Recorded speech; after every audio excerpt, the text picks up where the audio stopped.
In Rebelle, version 7 as well as earlier versions, you can create some interesting frame designs. Now, frame designs were quite popular many years ago, and I still quite like a frame design.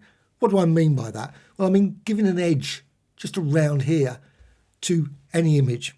And a really good start point, I think, something like markers. Now, you could, of course, use any of the brushes.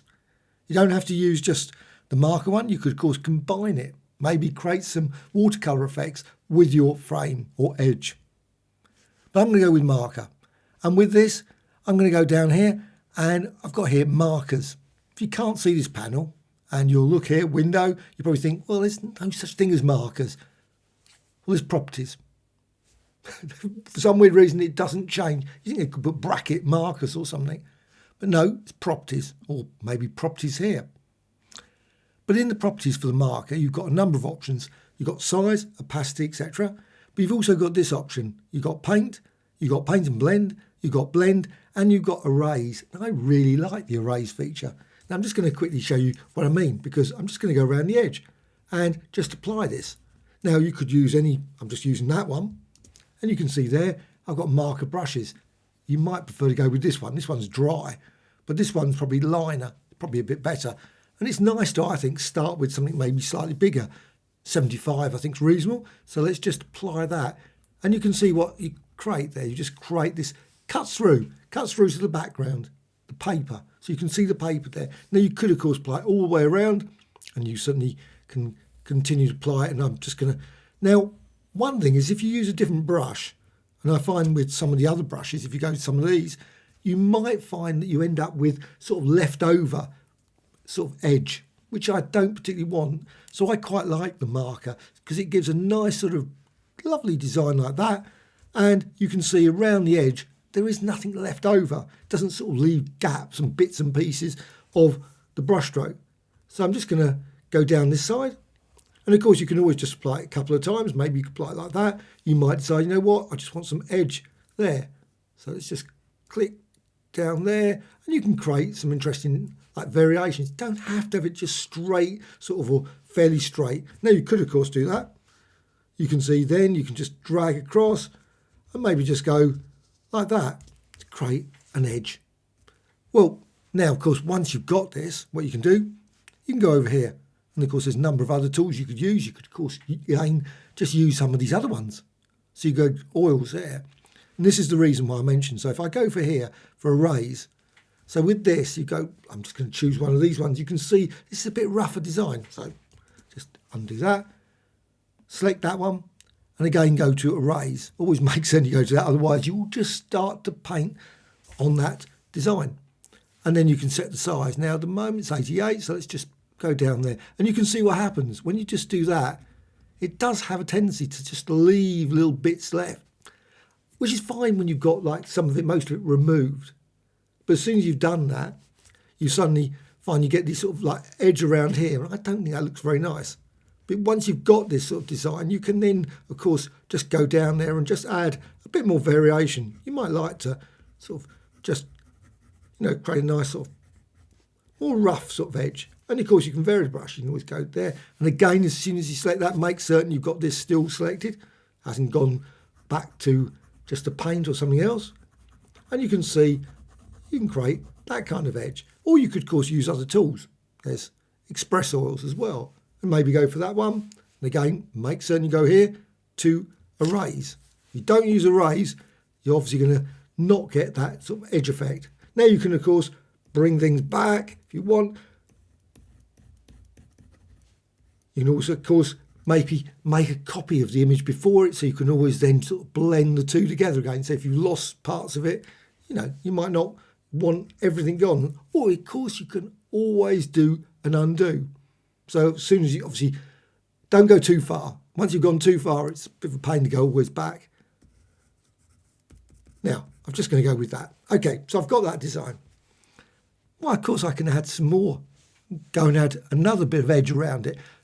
Again, another thing that was very popular, and maybe still is, I don't know, is adding like a black around the edge. So I'm just going to go here, and I'm just going to go for Express Oils, but this time I'm going to select this one, Paint, or Paint and Mix, up to you, of course. And then I can just apply it around the edge. So again, just follow it all the way around. And you might see some of this sort of here, you might not like that, I don't know. You don't have to have it black all the way around. Doesn't need to be everywhere. And of course, what you can also do is you could always bring in an image, always paste in an image of a frame as well. That's always a good one as well. Maybe you've got like some film sort of frames. That's something. Obviously, this is not particularly easy to create a film frame, but you can see you can create some quite unique frame and edges around any image. I'm just going to finish off there. And of course, then you can also, if you want, just go and set that to white, maybe go around the edge, maybe just change the colour and reduce the size. You don't have to keep it all that big, and maybe just go around there. And you can see you can build up all kinds of different edge effects. It's just a layer. So if you go over here, you've got window and layers. Now, always with, I think this is one trouble with Rebelle, I always struggle to find sometimes the panels. Suddenly they're always tucked behind something. And you're looking around, where's it gone? Well, here it is, layers. Well, I can move it. So just go here and transform. So that I can reposition. And I think that's quite nice. It's still got a bit of an edge there. I'm not particularly keen on that. And I can always, of course, at any point, I can always decide, you know what, let's just go back to maybe marker. So markers. And this time, let's just go for that again. Linear. And again, go for erase. And just remove that, because I just don't like that bit. So I'm just going to cut that away. It's quite noticeable, that bit on the edge there. And I think that's the thing that I don't like, just applying it around here with some of the other brushes. The marker's great for getting rid of that sort of edge. Okay. Transform. So transform tool, I can now, of course, resize the image. It's perfectly reasonable. I'm just going to do that for this example. Always remember to click OK. The one feature I really don't like is it puts it here. Would love to see a feature where it puts it at the top or somewhere else. You can, of course, always press return or enter, and that will do the transformation. So now with this, I can duplicate this one. So go to layer and duplicate layer. And the reason I want to duplicate it, I want to use this to create a shadow effect. Now, unfortunately, for some weird reason, there is no drop shadow or shadow effect. Maybe, again, something that's not particularly popular. I don't know. I've always liked to add in a shadow effect, and you, of course, can add a variety of shadow effects. But for some weird reason, lots of applications have drop shadow, but they've never really updated it. This one doesn't even have any feature for that. Now, you can add it, of course, in a number of ways. One of my favourite ways of doing it is always to go to Filter. Now, you could, of course, I'd probably use one of these live filters you've got over here. You've got here, brightness and all those options. That's possible. Don't want to do that, but you could do that. But now I'm just going to go and filter and down here, and you can use a number of ones. I mean, I quite like hue and saturation. So hue and saturation, don't have to use that one. There's other ones you could use, but you've got here lightness. And with that, you can just change that and click apply. And you can see now the result. Let's just remove that one on top. There it is without obviously the image.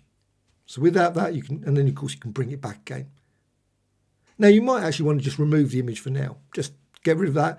Because what I want to do is I want to go to this one and I want to apply effects. So I'm just going to go to filters and down here to Gaussian blur. I quite like just to apply a little bit of a blur. Now again, one of the problems with Rebelle, I think, is not many options for blurs. Nor is there particularly there's a few blurring brushes. You could, of course, apply these blurs over here, use some various options here.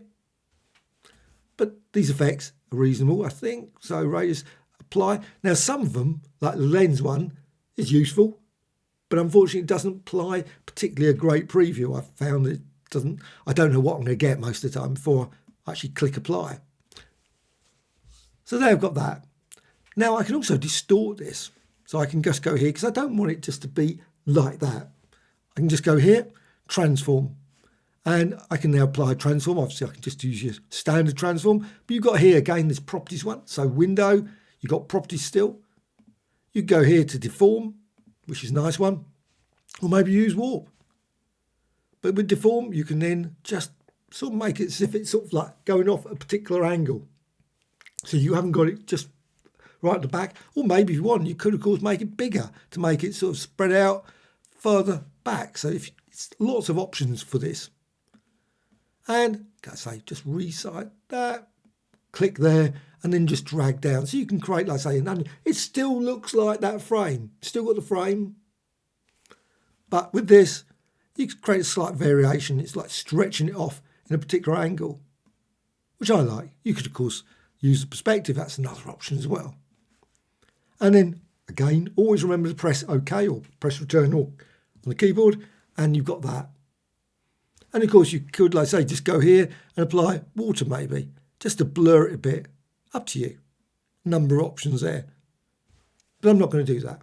Just going to have this design like this. Now, another option you could do, of course, is you could apply a selection. So go to create a selection around, just say, part of it. So you might want to just like do that. Click there and then go and apply the filter again. Maybe Gaussian blur and just apply a little bit there. Maybe use other options here to modify it. Or there's tolerance, anti-alias, etc. So click apply. It just creates a subtle variation in it. It's not particularly the world's greatest features. There's no like gradients for your blurs. I would love to see that, but you can do what you do with this. So just deselect it, just click there. Now you can bring this back again. Let's just have a quick look. So you can see now you've got that. Well, I think I might just move that over slightly. So click here, again, deform. I don't want to deform it, I want to transform it. So transform, and you can see you've got your frame there. And you might want to resize that a bit, move it over there, and so on. Now another option, because it doesn't look particularly convincing, I don't think, it's a frame. And again, remember to click OK. You can go here back to this layer and you can change the opacity. So just reduce the opacity. And again, it would be lovely if you had slightly, obviously, more control over the opacity. I've just, of course, applied the opacity to the entire layer. You might try and play around again with various things just to create slightly grey there and maybe dark there, just to create some variation. You don't have to have it completely, obviously, like that, one solid black colour. Well, once you've done that, you can, of course, got those both there, and with that, you can, of course, merge them together if you want to combine them. Of course, once you've done that, that's it. The shadow, everything's associated with that is frozen. So you can just go to here, layer, and you can go down to merge visible layer. So visible layers, you can get that right. And now you can see you've got one layer. Happy with that, but I actually would like to apply some additional effects to it as well. And I'm just going to go over here. So I'm just going to select the water, and you've got them water brushes. Simply just apply the water, and now just around the edge. Just want to apply it like that. Maybe just apply a little bit there, just to make that slightly.